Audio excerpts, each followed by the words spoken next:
깡통은 자 여기다 따로 모아놓자. 음식은 먹을 만큼만 하거라. 종이컵 대신 머그잔이 어때? 신문지는 따로 모으세요. 안 쓰는 전기코드는 빼놔야죠. 지구를 가장 빛나는 별로 만들어주세요. 한일 공동 캠페인.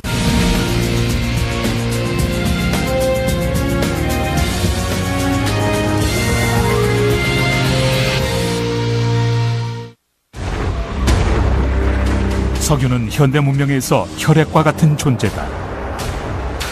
하지만 우리의 석유 연료 여행은 막다른 길에 다다르고 있다. We are in an SUV headed down a bumpy road toward a cliff. 석유는 우리가 뽑아낼 수 있는 양보다 훨씬 더 빨리 소모되고 있다. 그러다 유정이 다 말라버리면 어떻게 될까? The world descends into a giant global recession and people start pushing other people trying to get at the last of the oil. That will very quickly ignite the last war we'll ever fight. 석유를 차지하려는 투쟁은 문명의 종식을 의미할 수 있다. The four horsemen: war, famine, pestilence, and death.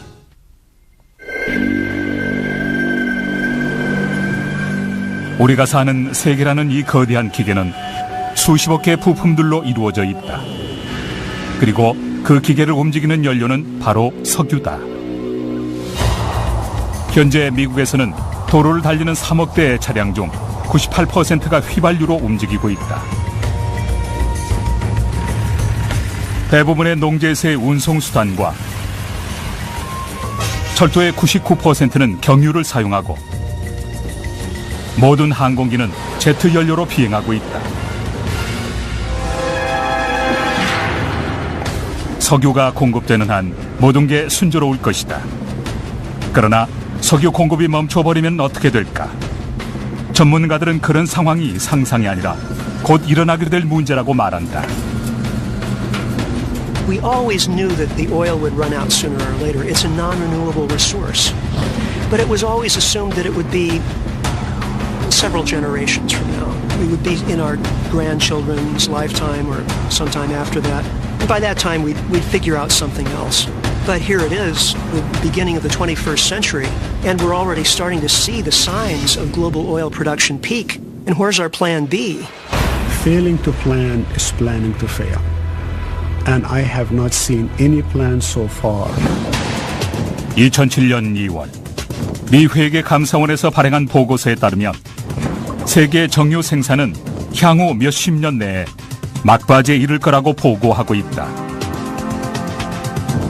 그러나 이런 예측에도 불구하고 연방정부에선 이 가공할 결과에 대처할 어떠한 계획도 마련해 놓지 않았는데 전 세계에 공급되는 석유가 고갈되면 세계는 석유 배급과 사회 불안, 심지어는 전쟁까지 겪을 수 있다. The demand for oil keeps increasing, particularly with China and India becoming nations of drivers. And with the demand increasing and the supply decreasing, there will be a crunch. The worst case scenario is a global recession, and the recession seems to be going on and on. The argument of do something about it is increasingly brought to governments, and they turn to military action.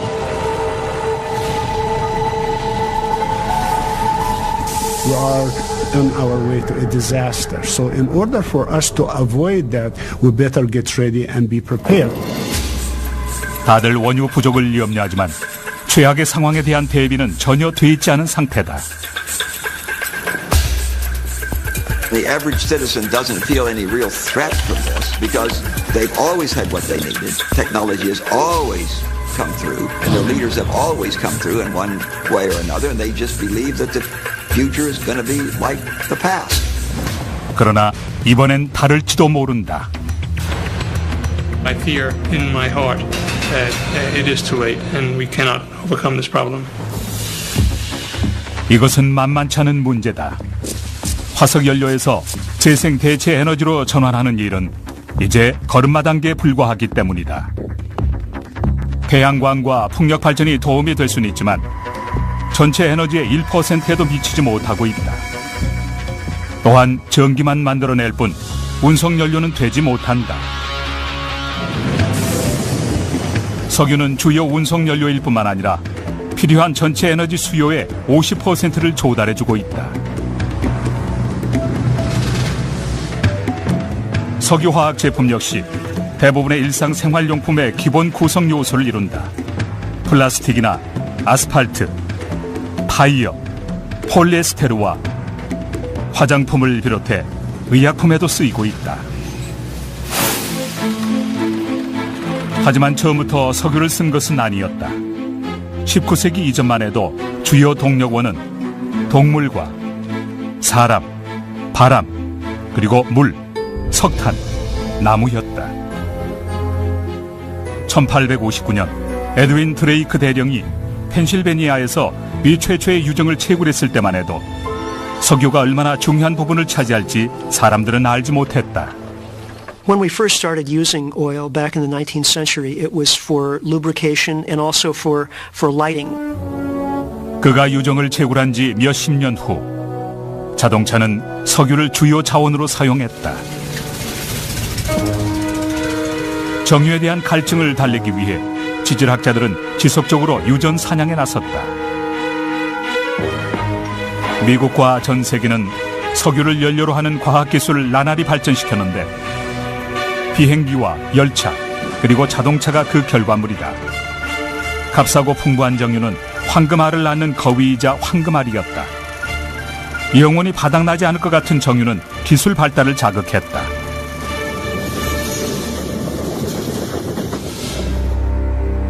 그러나 1950년대 균열이 발생했다. 셀 정유사의 수석 지질학자인 킹 허버트 박사는 불길한 결론을 내렸다. In 1956, he made a prediction that the U.S. dominance in oil would come to an end around 1970 when our ability to extract oil from U.S. wells would start to decline. It was not very well received at the time because people thought that the supply of oil would go on increasing exponentially forever. 1950년대 미국은 수천 개의 유정을 파헤쳐 하루에 1000만 배럴 이상을 뽑아냈다. 그러나 소비되는 양은 700만 배럴에 불과했으므로 나머지는 해외로 수출했는데 당시 세계는 하루에 2천만 배럴의 원유를 소비하고 있었고 미국에서는 전 세계 정유의 반을 조달했다. 그러나 허버트의 예측은 정확했다. 1970년 이후 미국의 생산은 절정을 넘어섰고 감소하기 시작했다. Since 1970, the U.S. has been producing, on average, less oil every year. 현재 미국은 하루에 겨우 830만 배럴만 생산하고 있다. 그러나 소비되는 양은 2천만 배럴이 넘는다. And so that's why we have to import something like 2/3 of the oil that we use now. 미국은 날마다 해외에서 약 1200만 배럴의 정유를 사들이고 있다. We are taking a huge amount of our wealth and transferring it to oil-producing countries, some of which are not our best friends. 미국을 비롯해 유럽, 아시아의 수많은 국가들은 석유를 수입에만 의존하고 있어 그것을 얻기가 점점 힘들어지고 있다. We haven't run out of oil. What we've run out of is readily accessible, high-quality, low-cost oil. There will be oil around for another 100, 150 years. Ever more difficult to get, ever more costly. 허버트는 또 다른 예측도 했다. 그는 세계 정유 생산이 21세기 초에 절정에 이르고 그 후로는 영구적으로 감소될 거라고 계산했다. 오늘날의 일부 전문가들은 이미 그의 정유 정점 이론이 확인되었다고 하는데 It's much like the story of the boy who cried wolf. And people learn not to pay attention, but at the end of the story, the wolf really does show up. And at the end of the story, the wolf really will show up in the fact that the oil will run out. 그럼에도 불구하고 석유에 대한 인류의 의존도는 점점 커져가고 있다. Part of us understands that oil can't be forever. And yet we're kind of addicted to this infrastructure, this culture that we're in. People have left the cities and they've left rural areas. There's been huge economic growth in the suburbs and the exurbs. And driving a car is not discretionary. This is how you get to work, do your shopping, go to school. The car is really part of how people live. And they like to do that particularly in big SUVs, which are fast and comfortable and people think are safe. 현재는 중국과 인도 등 개발도상국들이 빠르게 산업화되고 있어 에너지 소비가 급격히 증가하고 있다.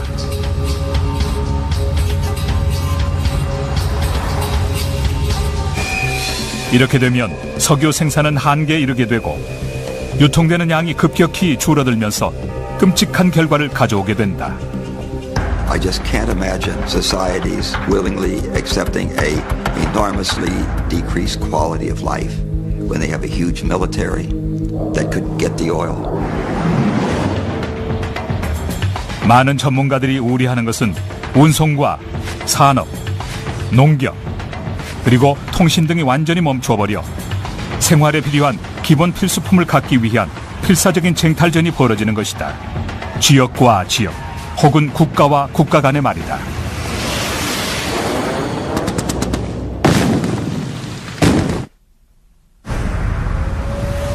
정말 세계 정유는 고갈되고 있는가? 1859년부터 우리는 이미 1조 배럴의 석유를 소비한 상태다. 과학자들은 석유가 1조에서 3조 배럴 정도만 남아있을지 모른다고 말한다. 경고등은 이미 켜진 것인가? The 3 trillion that is left might not last as much as the 1 trillion. 그 이유는 소비가 급증하고 있기 때문이다. 우린 이 방대한 석유를 점점 더 빨리 고갈시키고 있다. Peak oil as a topic of severity to the 21st century will very quickly overwhelm global warming as the thing we're all focusing on, because this is a problem that's on our doorstep now or maybe already inside our room. 고갈될 날이 언제가 될진 모르지만 그 시기는 곧 닥칠 것이다. 새로운 석유를 찾는 탐험은 이제 생존의 문제가 될지도 모른다.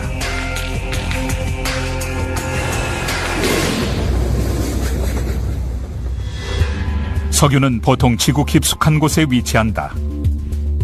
수천만 년 전에 작은 식물들과 바다 생명체들이 죽어 해저에 가라앉고 그 위로 침전물이 퇴적되었고 수천 세기 동안 다량의 유기물질이 화학적 변형 과정을 반복했다.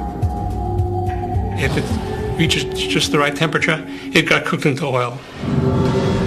정유는 바위와 바위 사이의 침전층에 갇히면서 석유 저수지를 형성한다. Oil is lighter than water. It will float up. And we need something to prevent that oil from coming all the way to the surface and evaporating naturally. 석유가 발견된 초창기엔 기술자들이 드릴로 유정이나 그 주변 부를 뚫어 정유가 지표면 밖으로 새어나오도록 했다. Gradually, geologists got better and better at understanding how oil was formed in the first place and therefore where to look for it, and started applying more and more technology to it.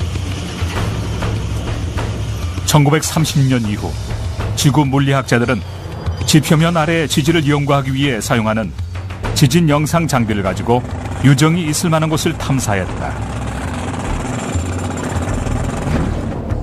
이는 의학에서 사용하는 초음파 영상 기술과 비슷한데 지구에 음파를 보내 파장이 되돌아오는 방식으로 측정한다.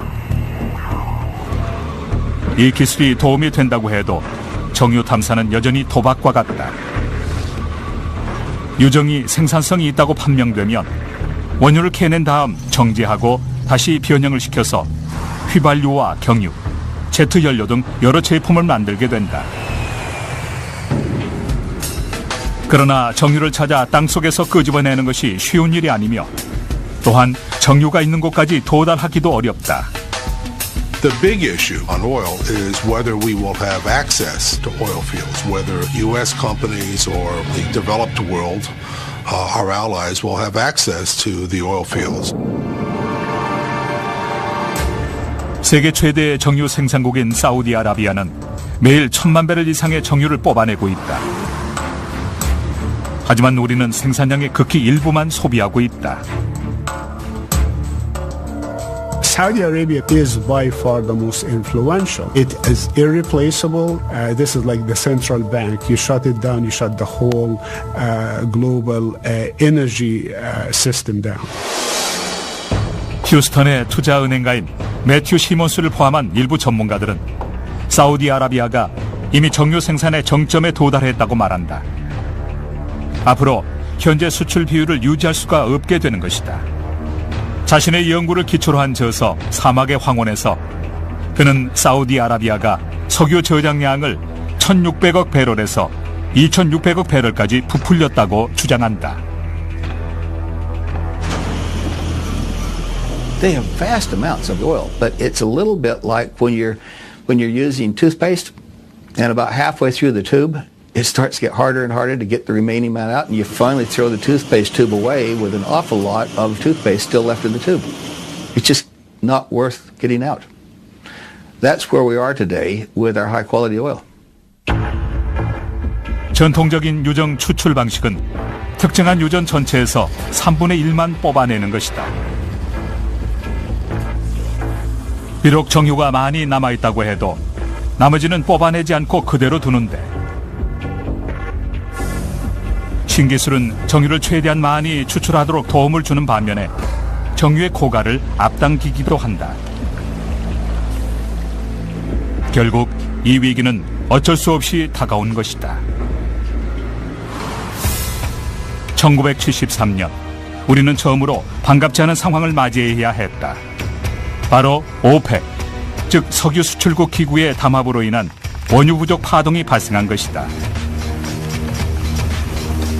석유 생산 금지로 인해 휘발유의 가격이 폭등했고 기름을 배급받으려고 길게 줄을 서야 했다. 그로 인해 발생한 인플레이션과 실업, 그리고 경기 후퇴가 해소되는 데는 몇 년이 걸렸다. 미국의 소비자들이 휘발유의 부족에 대처했던 방법은 연료 효율이 높은 소형 차량들을 구입하는 것이었다. 그러나 다른 나라에서는 보다 근본적인 접근법을 강구했는데 브라질은 사탕수수를 에탄올로 바꾸는 대규모 산업을 발전시켰다.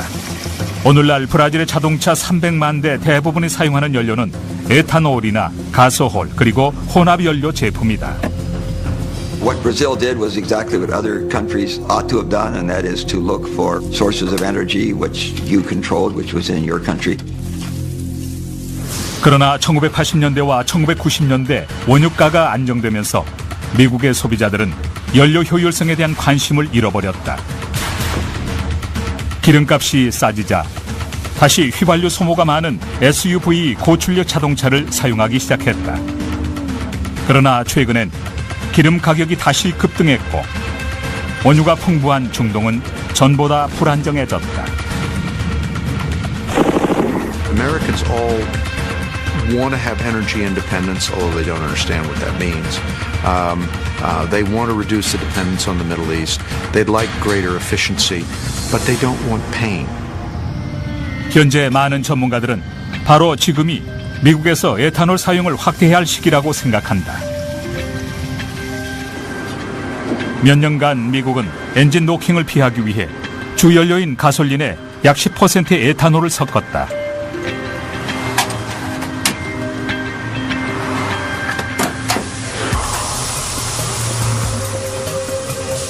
에탄올은 순도가 높은 알코올로 여러 가지의 유기물질을 발효시켜 만든다. 사탕수수를 비롯해 곡류, 옥수수, 심지어 잔디와 음식 찌꺼기로도 만드는데 미국에선 대부분의 에탄올을 옥수수로 만든다. 에탄올 제작은 비교적 쉬운 편이나 여기엔 성가신 문제가 따른다. 바로 제작비가 비싸다는 것인데 이것은 식량 공급 체계를 파괴할 수도 있다. 콜로라도 골든의 국립재생에너지 실험실에서는 에탄올을 좀 더 저렴하게 만들어 휘발유의 대체 방법에 대해 연구 중이다. Our analysis shows that it would be comparative to $3.50 a gallon for the fuel. And really we want to get that down to $2 a gallon. And that's really the research that we're doing at this facility, is specifically improving the fermentation and the other processes to greatly reduce this cost of producing this fuel. 그러나 에탄올은 생산하는데 에너지가 많이 요구되고 오염 문제가 있기 때문에 전문가들은 에탄올을 에너지를 대체하기 위한 임시 처방책으로 보고 있다. On our current slate of things we're working on, we're having a passionate love affair with ethanol. That is a real bad product. So strike that one off the list. 현재 우리에게 필요한 것은 세계가 주저앉기 전에 다른 대체 에너지를 개발하는 것이다.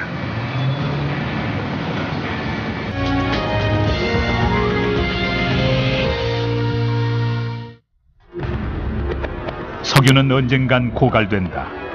휘발유를 동력으로 삼은 자동차 시대도 얼마 남지 않았다. 만약 사회적 몰락이라는 재앙을 피하고 싶다면 전문가들이 주장하듯 새로운 동력의 자동차를 발명하려는 노력을 해야 한다. There's a variety of options that we have, and the difficult challenge for us is that it will take time to make the transition. 한 가지 가능한 해결책은 현재 수십 년째 연구 중인 수소 연료 전지 기술에 있다. 이 기술은 우주 왕복선을 비롯해 그 동력원으로 사용 중인데 수소 연료는 강력하고 재생 가능한 에너지로 유해 물질 배출도 하지 않기 때문에 아주 이상적이다. Many of the car companies are investing in hydrogen fuel cells and saying that we'll have commercial hydrogen cars in the next decade or two. 콜로라도의 국립재생에너지 실험실에서는 과학자들이 이와 비슷한 신기술 개발을 돕고 있다. 이 데모 모형이 어떻게 작동하는지 실험해보자. It starts with sunlight coming in, producing electricity through a photovoltaic solar cell. That then uses electricity in an electrolyzer, which splits water, which is H2O, into hydrogen and oxygen. It then separates the hydrogen and oxygen and feeds them back into a fuel cell, producing electricity, water, and heat. And that then can provide the power for a car. 아주 단순하고 훌륭한 이 기술은 몇 가지 문제를 가지고 있다. 한 예로 가격을 살펴보면 현재 시범용 연료 전지차의 가격은 100만 달러에 달한다. 또 다른 문제도 있다. 석유나 에탄올과 달리 수소 자체는 에너지원이 아니기 때문에 다른 에너지의 도움이 필요하다.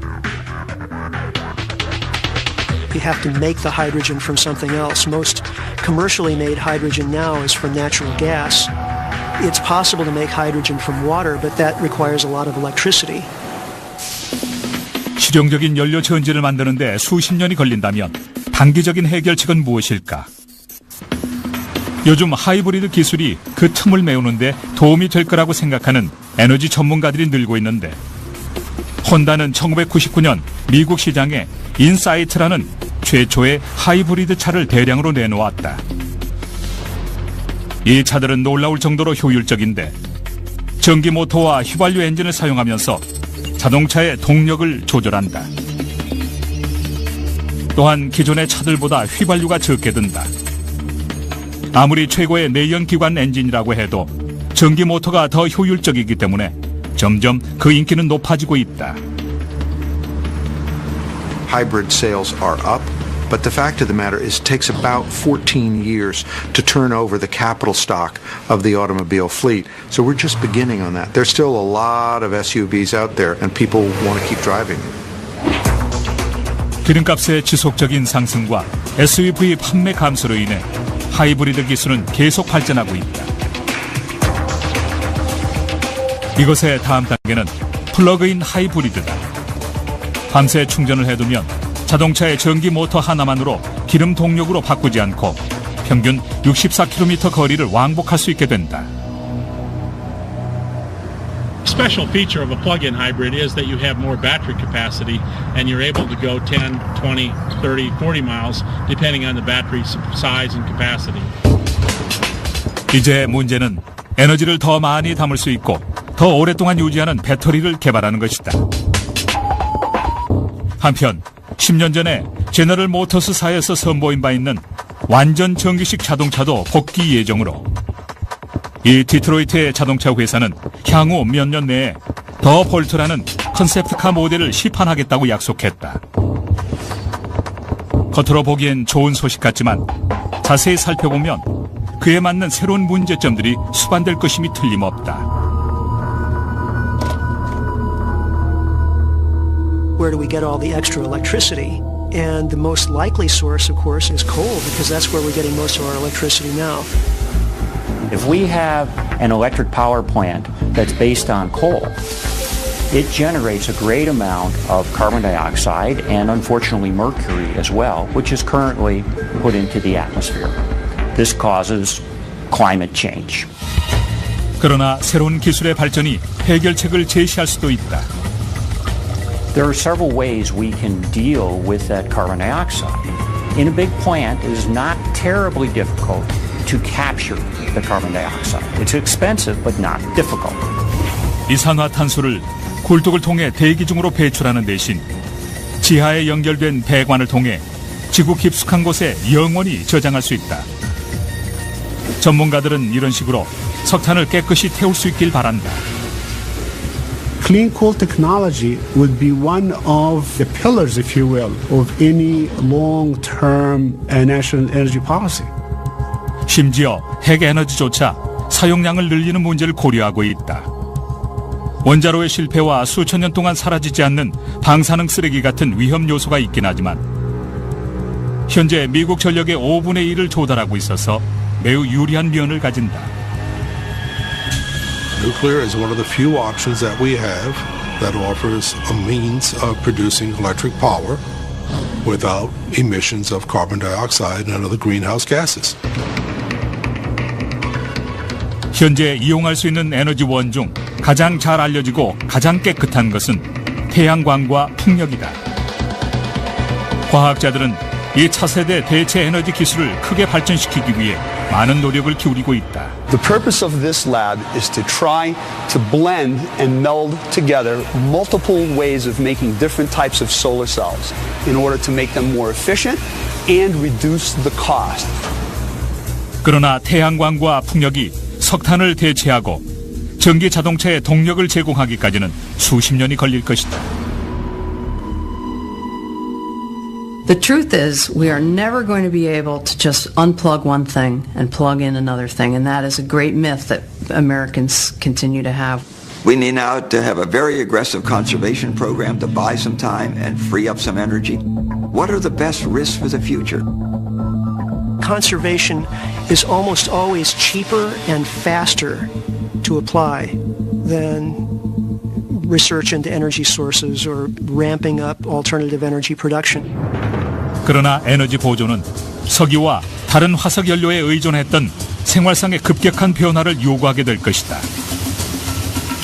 We live like the gods. The energy we use just permits us an incredible quality of life. And of course the big challenge is what can we do to preserve the quality of life that we have now? 역설적이게도 고가의 휘발유를 쓸수록 그것의 보존과 혁신에 대한 동기를 유발하는 데 영향을 주고 있다. If you have the higher price, you will have the incentive, if you will, for companies and governments and individuals to invest in energy resources. The high price of oil is, in fact, probably one of the most important factors to getting these alternative technologies in the market more quickly. What is the best solution? There is no one best solution. It's really an array of solutions, a combination. You can either make a comfortable transition now or a very rough transition later. It's doable and you can sustain a good lifestyle. Now, you may not have gigantic multi-ton SUVs for everyone to thunder around in, but it's going to end sooner or later. 그러나 한동안 휘발유 자동차는 끝없는 식욕을 과시하는 야수가 될 것이다. 그 먹이를 조달하기 위해 정유 회사들은 온갖 수단 방법을 다 동원해 새로운 공급원을 찾아 나설 것이고 그것이 성공을 거둔다면 우리는 너무 늦기 전에 대체 에너지를 개발할 수 있는 시간을 벌 수 있을 것이다.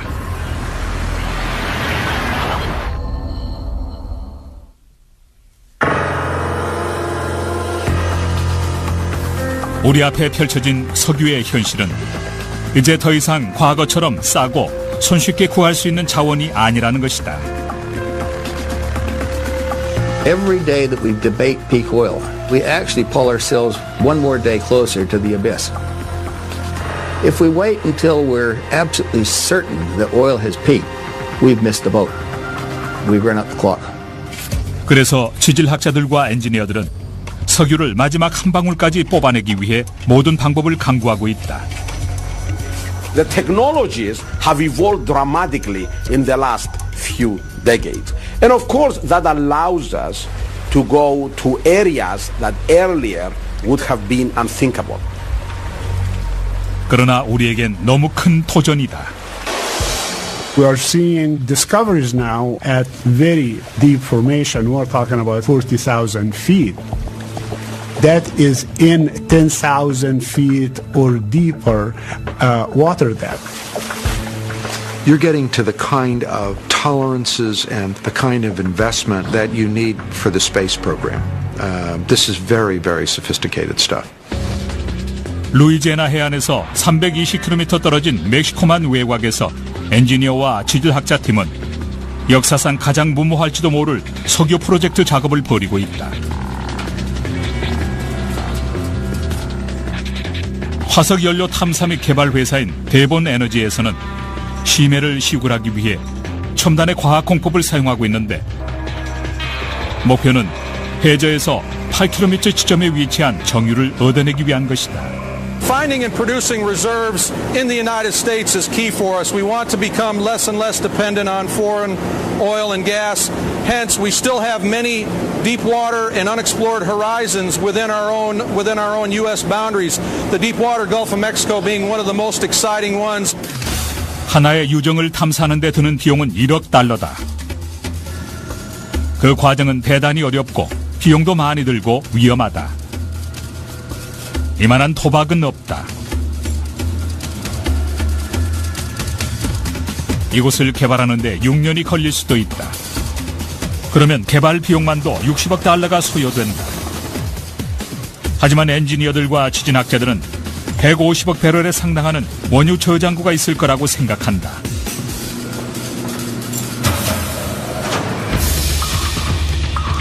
커다란 이익이 걸린 또 다른 지역은 유사다. 일명 타르샌드라고도 하는데 모래나 찰흙물의 혼탁액 속에 중질유가 들어있다. 캐나다 알버트의 유사에는 방대한 저장고가 있다. 엔지니어들은 이곳에 원유를 시굴하는 게 아니라 캐내고 있다. It's a mega open pit mining project. Mine the sands, cook them, extract the oil, put the sand back in place as best you can. 이것은 유사를 부분적으로 채굴하는 방법인데 최근 캐나다는 이 생산에 뛰어들었다. 그러자 이 유사 원유가 미국의 제일 수입 원유 공급원이 되었고 사우디아라비아마저 제쳤다. 하지만 이것에도 결점은 있는데 It is not easy, it is messy, it is costly, and it's environmentally challenging. So there is no free lunch. 또 다른 주요 공급지인 베네수엘라에는 중유가 많이 매장돼 있다. 이들은 매일 220만 배럴을 수출하고 있으나 그 양이 상당하다고 해도 중동산 원유보다는 질이 떨어진다. The quality of oil makes it less attractive in terms of suitability for refining and other application. But Venezuela heavy oil reserve could be running in the hundreds of billions of barrels. 중질유 유형은 중동에서 생산되는 경질유보다 정제 과정을 많이 거쳐야 하지만 베네수엘라산 원유는 경제적으로 매력이 아주 커 그 수요가 늘고 있다. 지질학자들은 더 많은 석유를 찾아 전 세계를 수색하기 때문에 그들은 석유 혈암의 잠재력에 초점을 맞추고 있다. 20세기에 처음으로 발견되었던 이 석유 혈암은 액체 형태가 아니어서 단단한 바위에서 석유를 뽑아내야 한다. Oil shale is unborn oil. It's organic inclusions in rocks that sank not deep enough in the earth to be cooked into oil. And so it's not oil. 미 콜로라도주엔 방대한 양의 석유 혈암이 매장돼 있다. That area holds more oil in the form of oil shale than the total oil reserves of Saudi Arabia. 일반 석유와는 달리 석유 혈암은 완전히 정제된 상태로 되어 있는데 석유를 뽑아내기 위해서는 먼저 이산화탄소를 가열한다. 그리고 이 가열된 이산화탄소를 혈암이 있는 층 안으로 주입해 넣는다. 그런 다음 액체 형태로 변형이 되면 뽑아낸다. 그러나 역시 여기에도 문제는 있다. It's environmentally very damaging and extremely expensive, and it may take more energy to produce the oil than the oil will produce. So whether oil shale will ever be an important resource remains to be seen. 석유가 가능한 또 다른 에너지원은 석탄이다. 2차 대전 중 나치는 군사 장비에 연료를 공급하기 위해 이 기술을 발전시켰다. The Germans flew their Air Force during World War II on aviation gasoline made from soft brown coal. So the technology is not a mystery. 석탄의 매장량 또한 아주 풍부하다. We are the Saudi Arabia of coal in the world. We have massive reserves, and the technology is available to take that coal and make it into high-quality diesel fuel and gasoline. 그러나 석탄을 석유로 바꾸는 일 역시 단기 처방에 불과하다. 비쌀 뿐더러 오염을 일으키고 화석연료와 다를 바가 없다. 이런 잠재적인 자원을 에너지로 전환하는 작업은 비용도 많이 들고 그 결과도 미지수다. 그러나 힘든 시기에는 강한 대처 방법이 필요하다. It's already too late to have a truly soft landing. In other words, we can't start now to make these changes and hope to have a transition from our current society to a truly sustainable society without any cost, without any pain. 그러나 전문가들은 이런 고통을 겪지 않으려고 노력을 기울이는 대신에 석유를 얻기 위한 전쟁이 벌어지지 않을까 두려워한다.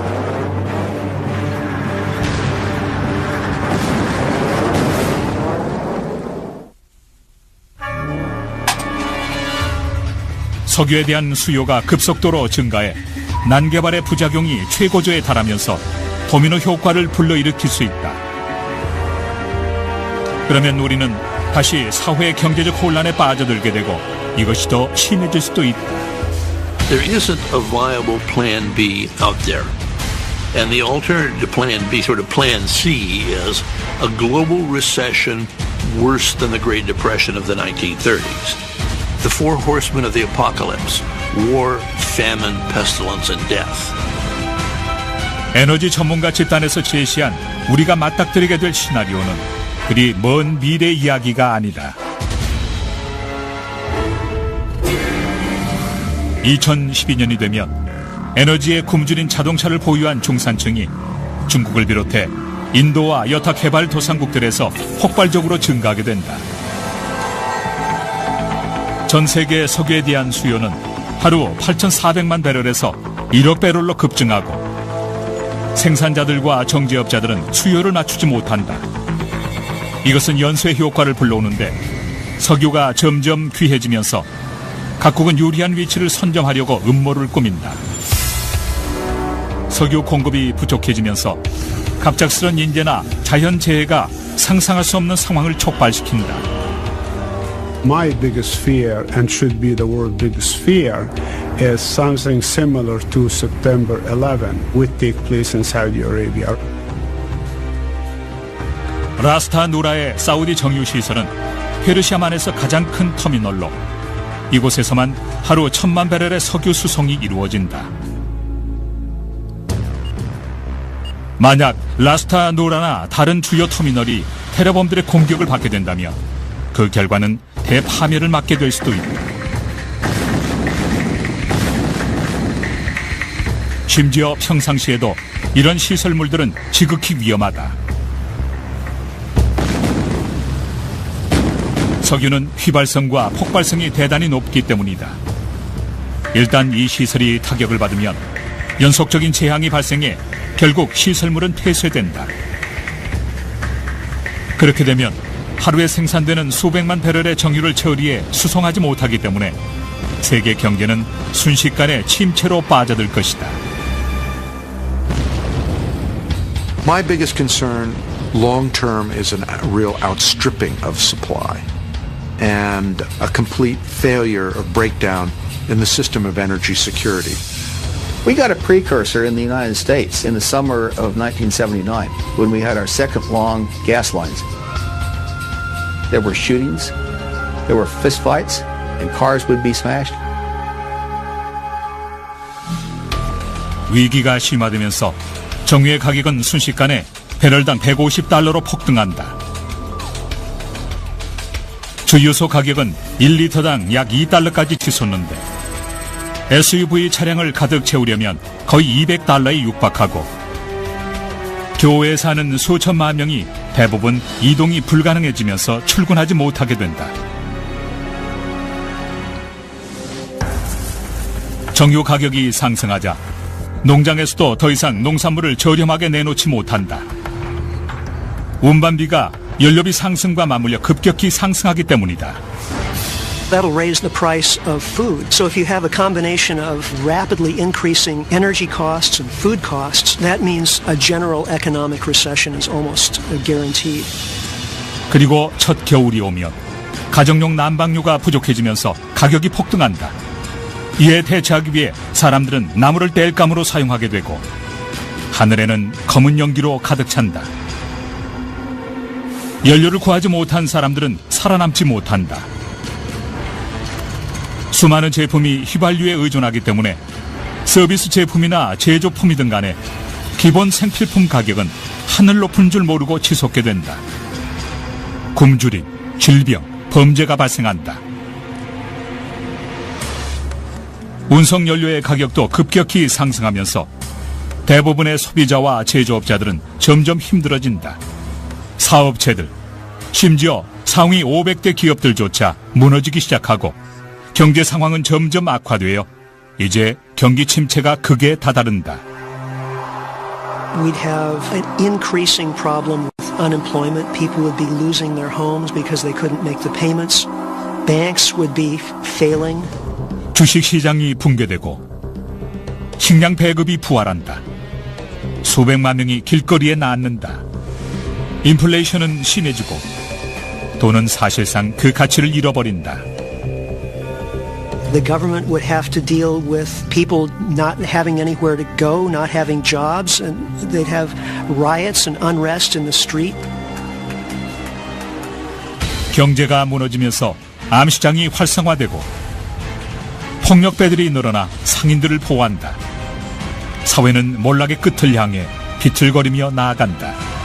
As people lose their connection with a larger functional social matrix, they'll try to survive any way they can. 일반 가정집 뒷뜰에서 만든 에탄올을 연료로 사용하는 모터사이클이 도로를 지배하게 된다. 혼돈의 세계가 펼쳐지고 사람들은 살아남기 위해 335 짝을 지어 자신들만의 생존 전략을 구사한다.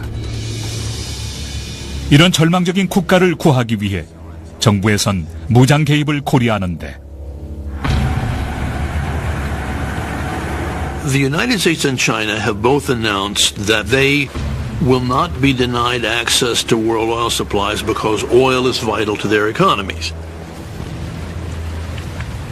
And a lot of wars have been fought over less than that. 만약 어떤 국가들이 유전을 차지하려고 중동을 침략하면 그들은 원유 생산국이 구입한 핵무기 공격을 받게 될지도 모른다. 그 길만이 자신들의 원유를 지키는 마지막 수단이기 때문이다.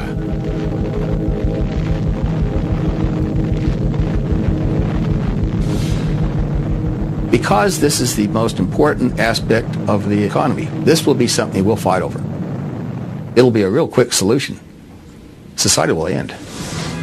이런 악몽의 시나리오가 과연 현실이 될까? 일부 전문가들은 다가오는 석유 위기를 대처할 시간이 아직은 남아있다고 주장한다. We have a real narrow window of maybe 5 to 7 years to avert the clash of society and implement a very massive Plan B that takes global coordination. I am a real believer that every individual can make a difference in this, and conservation is going to be at least half the equation going into the future. We have to basically grow up and realize that there are challenges, that we have to make some changes, sacrifices.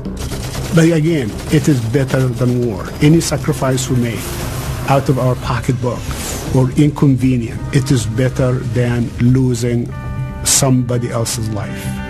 Far better.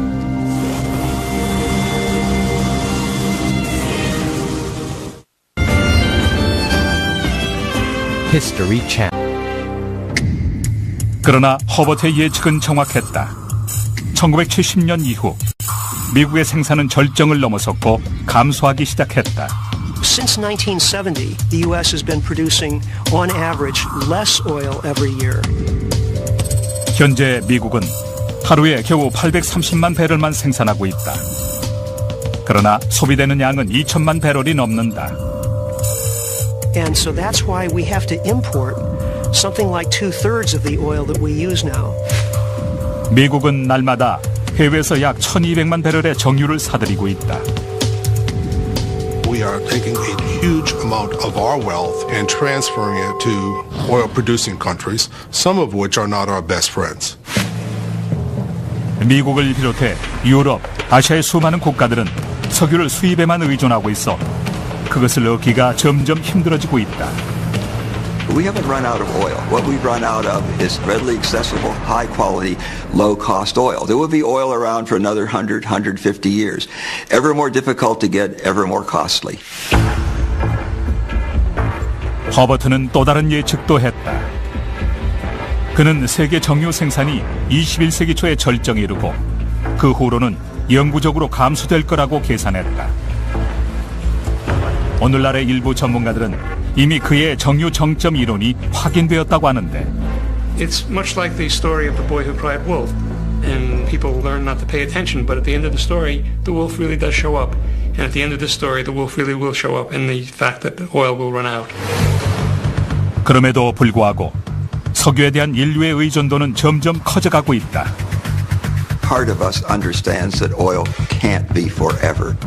And yet we're kind of addicted to this infrastructure, this culture that we're in. People have left the cities and they've left rural areas. There's been huge economic growth in the suburbs and the exurbs. And driving a car is not discretionary. This is how you get to work, do your shopping, go to school. The car is really part of how people live. And they like to do that particularly in big SUVs, which are fast and comfortable and people think are safe. 현재는 중국과 인도 등 개발도상국들이 빠르게 산업화되고 있어 에너지 소비가 급격히 증가하고 있다.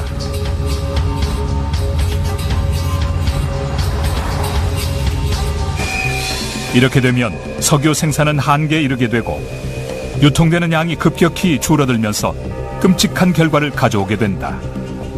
I just can't imagine societies willingly accepting a enormously decreased quality of life when they have a huge military that could get the oil. 많은 전문가들이 우려하는 것은 운송과 산업, 농경, 그리고 통신 등이 완전히 멈춰버려 생활에 필요한 기본 필수품을 갖기 위한 필사적인 쟁탈전이 벌어지는 것이다. 지역과 지역, 혹은 국가와 국가 간의 말이다.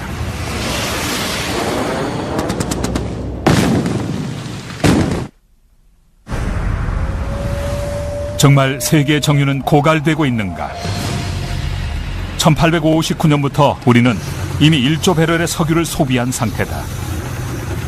과학자들은 석유가 1조에서 3조 배럴 정도만 남아있을지 모른다고 말한다. 경고등은 이미 켜진 것인가? The 3 trillion that is left might not last as much as the 1 trillion. 그 이유는 소비가 급증하고 있기 때문이다. 우린 이 방대한 석유를 점점 더 빨리 고갈시키고 있다. Peak oil as a topic of severity to the 21st century will very quickly overwhelm global warming as the thing we're all focusing on, because this is a problem that's on our doorstep now or maybe already inside our room. 고갈될 날이 언제가 될진 모르지만 그 시기는 곧 닥칠 것이다. 새로운 석유를 찾는 탐험은 이제 생존의 문제가 될지도 모른다.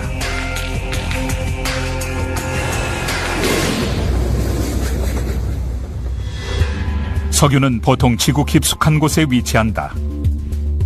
수천만 년 전에 작은 식물들과 바다 생명체들이 죽어 해저에 가라앉고 그 위로 침전물이 퇴적되었고 수천 세기 동안 다량의 유기물질이 화학적 변형 과정을 반복했다.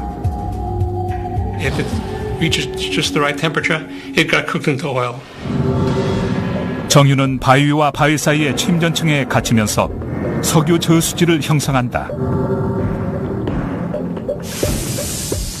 Oil is lighter than water.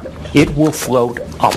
And we need something to prevent that oil from coming all the way to the surface and evaporating naturally. 석유가 발견된 초창기엔 기술자들이 드릴로 유정이나 그 주변 부를 뚫어 정유가 지표면 밖으로 새어나오도록 했다. Gradually, geologists got better and better at understanding how oil was formed in the first place and therefore where to look for it, and started applying more and more technology to it. 1930년 이후 지구 물리학자들은 지표면 아래의 지질을 연구하기 위해 사용하는 지진 영상 장비를 가지고 유정이 있을 만한 곳을 탐사했다. 이는 의학에서 사용하는 초음파 영상 기술과 비슷한데 지구에 음파를 보내 파장이 되돌아오는 방식으로 측정한다. 이 기술이 도움이 된다고 해도 정유 탐사는 여전히 도박과 같다. 유정이 생산성이 있다고 판명되면 원유를 캐낸 다음 정제하고 다시 변형을 시켜서 휘발유와 경유, 제트 연료 등 여러 제품을 만들게 된다.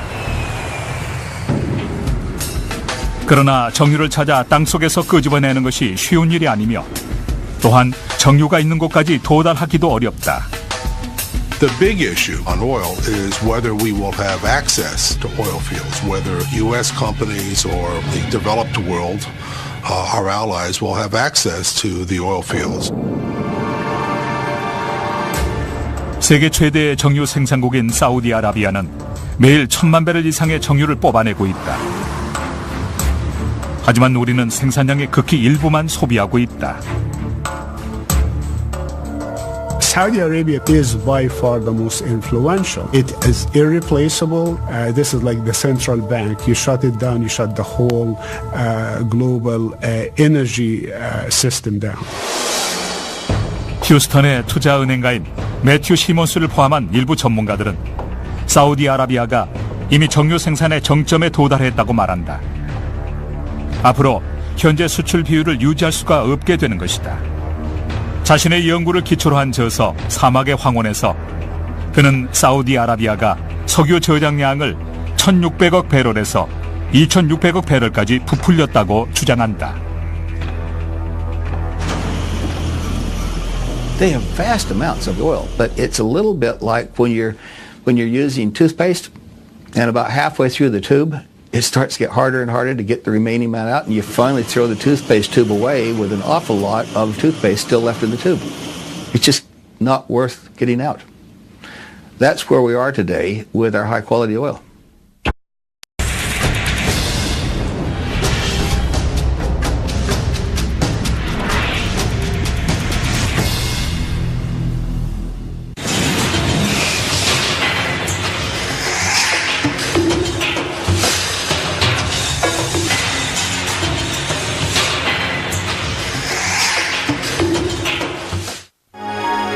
양치할 땐 물을 잠가야지.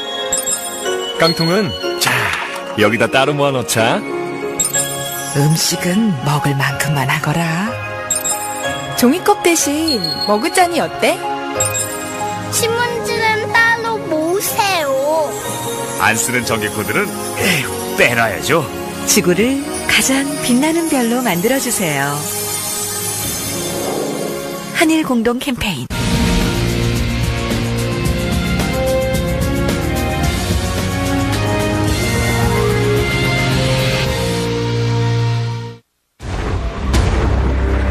석유는 현대 문명에서 혈액과 같은 존재다. 하지만 우리의 석유 연료 여행은 막다른 길에 다다르고 있다. We are in an SUV headed down a bumpy road toward a cliff. 석유는 우리가 뽑아낼 수 있는 양보다 훨씬 더 빨리 소모되고 있다. 그러다 유정이 다 말라버리면 어떻게 될까? The world descends into a giant global recession and people start pushing other people trying to get at the last of the oil. That will very quickly ignite the last war we'll ever fight.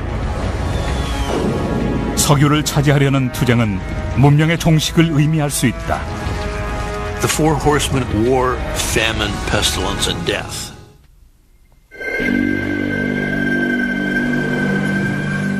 우리가 사는 세계라는 이 거대한 기계는 수십억 개의 부품들로 이루어져 있다. 그리고 그 기계를 움직이는 연료는 바로 석유다. 현재 미국에서는 도로를 달리는 3억 대의 차량 중 98%가 휘발유로 움직이고 있다. 대부분의 농지에서의 운송수단과 철도의 99%는 경유를 사용하고 모든 항공기는 제트 연료로 비행하고 있다. 석유가 공급되는 한 모든 게 순조로울 것이다. 그러나 석유 공급이 멈춰버리면 어떻게 될까? 전문가들은 그런 상황이 상상이 아니라 곧 일어나게 될 문제라고 말한다. We always knew that the oil would run out sooner or later. It's a non-renewable resource. But it was always assumed that it would be several generations from now. We would be in our grandchildren's lifetime or sometime after that. And by that time, we'd figure out something else. But here it is, the beginning of the 21st century, and we're already starting to see the signs of global oil production peak. And where's our plan B? Failing to plan is planning to fail. And I have not seen any plan so far. 2007년 2월 미 회계 감사원에서 발행한 보고서에 따르면 세계 정유 생산은 향후 몇십 년 내에 막바지에 이를 거라고 보고하고 있다. 그러나 이런 예측에도 불구하고 연방정부에선 이 가공할 결과에 대해할 어떠한 계획도 마련해 놓지 않았는데 전 세계에 공급되는 석유가 고갈되면 세계는 석유 배급과 사회 불안, 심지어는 전쟁까지 겪을 수 있다. The demand for oil keeps increasing, particularly with China and India becoming nations of drivers. And with the demand increasing and the supply decreasing, there will be a crunch. The worst case scenario is a global recession, and the recession seems to be going on and on. The argument of do something about it is increasingly brought to governments, and they turn to military action.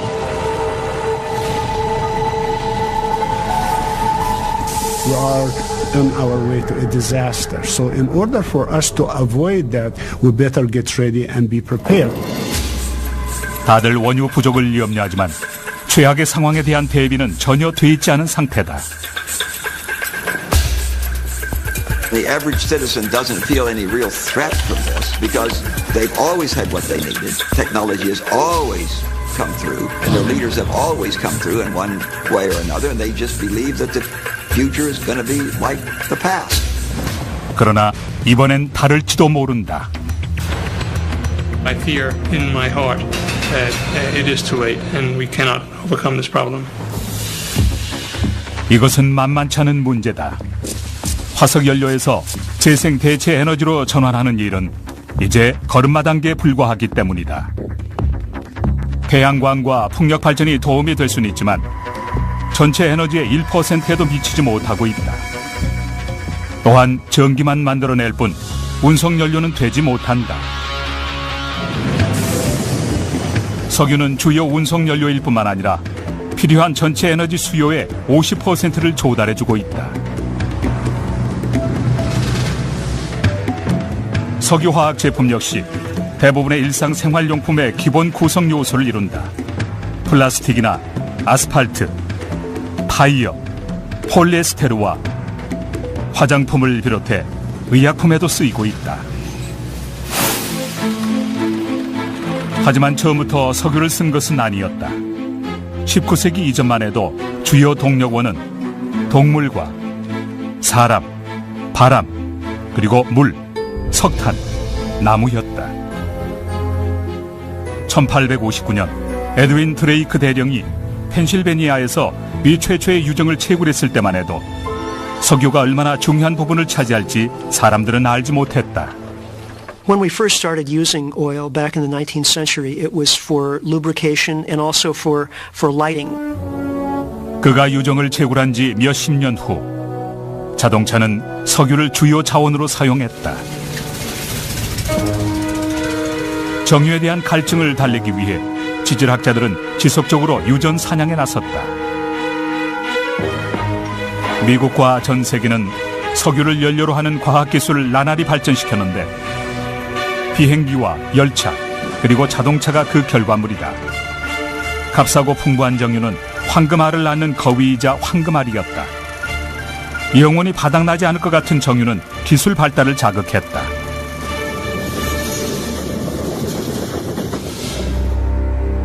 그러나 1950년대 균열이 발생했다. 셀 정유사의 수석 지질학자인 킹 허버트 박사는 불길한 결론을 내렸다. In 1956, he made a prediction that the U.S. dominance in oil would come to an end around 1970 when our ability to extract oil from U.S. wells would start to decline. It was not very well received at the time because people thought that the supply of oil would go on increasing exponentially forever. 1950년대 미국은 수천 개의 유정을 파헤쳐 하루에 1,000만 배럴 이상을 뽑아냈다. 그러나 소비되는 양은 700만 배럴에 불과했으므로 나머지는 해외로 수출했는데 당시 세계는 하루에 2천만 배럴의 원유를 소비하고 있었고 미국에서는 전 세계 정유의 반을 조달했다. 전통적인 유정 추출 방식은 특정한 유전 전체에서 3분의 1만 뽑아내는 것이다. 비록 정유가 많이 남아있다고 해도 나머지는 뽑아내지 않고 그대로 두는데 신기술은 정유를 최대한 많이 추출하도록 도움을 주는 반면에 정유의 고가를 앞당기기도 한다. 결국 이 위기는 어쩔 수 없이 다가온 것이다. 1973년 우리는 처음으로 반갑지 않은 상황을 맞이해야 했다. 바로 오펙, 즉 석유 수출국 기구의 담합으로 인한 원유 부족 파동이 발생한 것이다. 석유 생산 금지로 인해 휘발유의 가격이 폭등했고 기름을 배급받으려고 길게 줄을 서야 했다.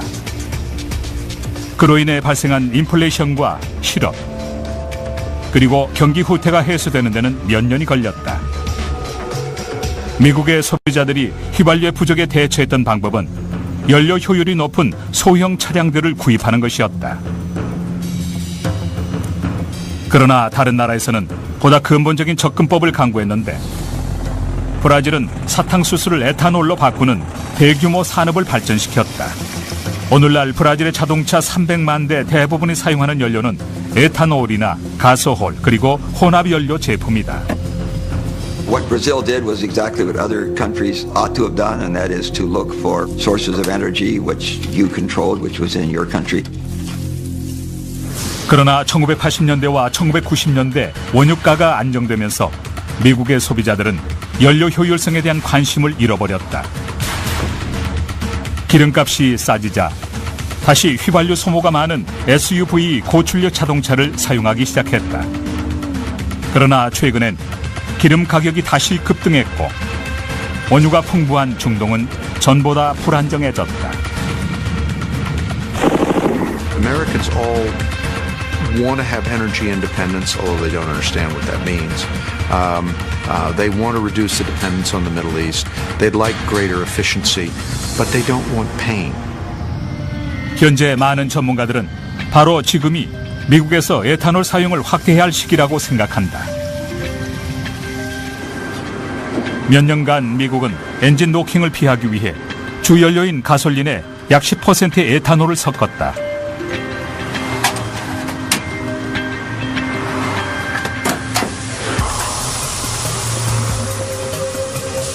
에탄올은 순도가 높은 알코올로 여러 가지의 유기물질을 발효시켜 만든다.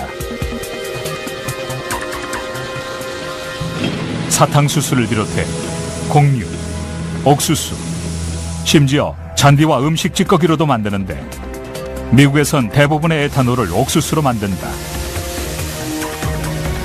에탄올 제작은 비교적 쉬운 편이나 여기엔 성가신 문제가 따른다. 바로 제작비가 비싸다는 것인데 이것은 식량 공급 체계를 파괴할 수도 있다. 콜로라도 골든의 국립재생에너지 실험실에서는 에탄올을 좀 더 저렴하게 만들어 휘발유의 대체 방법에 대해 연구 중이다. Our analysis shows that it would be comparative to $3.50 a gallon for the fuel. And really we want to get that down to $2 a gallon. And that's really the research that we're doing at this facility, is specifically improving the fermentation and the other processes to greatly reduce this cost of producing this fuel. 그러나 에탄올은 생산하는 데 에너지가 많이 요구되고 오염 문제가 있기 때문에